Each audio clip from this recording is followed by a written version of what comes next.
Salve a tutti, vediamo ora come calcolare il limite di una forma indeterminata del tipo infinito per 0. Intanto vediamo se è infinito per 0, limite per x che va in più infinito di x per e alla meno x. Allora, quando x va più infinito, non c'è cosa pensare, ma questo e alla meno x invece cosa succede? Allora, dobbiamo avere in mente che questo è il grafico di e alla x. E alla meno x avrà un grafico che è questo. Perché? Perché e alla meno x è 1 fratto e alla x. Quindi questi valori tendono a 0, qua tenderanno a infinito, questi che tendono a infinito qui tenderanno a 0 perché sono gli inversi. Comunque adesso, a parte quello, questa è la funzione, a questo aspetto la funzione è alla meno x. Quando x va più infinito, questa funzione va a 0. Quindi questo va a 0, questo però va a infinito. Allora è una forma indeterminata del tipo infinito per 0.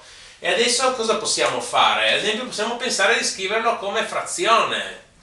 Limite per x che va a più infinito di x, allora e alla meno x è 1 fratto e alla x. Allora posso scriverlo così. Allora adesso questo, se x va più infinito, x va infinito e adesso abbiamo e alla x, che questo e alla x va più infinito, è ancora una forma indeterminata di infinito fratto infinito su infinito, però possiamo ragionare in questo modo.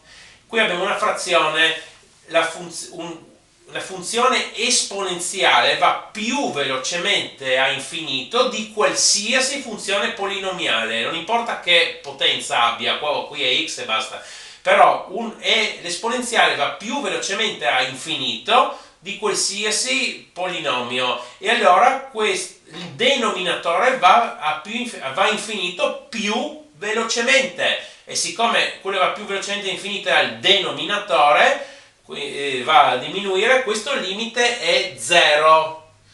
Quindi l'abbiamo calcolato così, ragionando così. Oppure se uno vorrebbe fare in un modo diverso, quando si trova qua potrebbe usare la regola di Hopital, per cui il limite si può calcolare facendo il limite della derivata del numeratore fratto la derivata del denominatore. Possiamo provare a fare così: limite per x che va più infinito, derivata di x è 1, derivata di e alla x è e alla x, e quindi qua è evidente, per x va più infinito, il denominatore va infinito, il numeratore è sempre 1 e comunque viene 0 in ogni caso.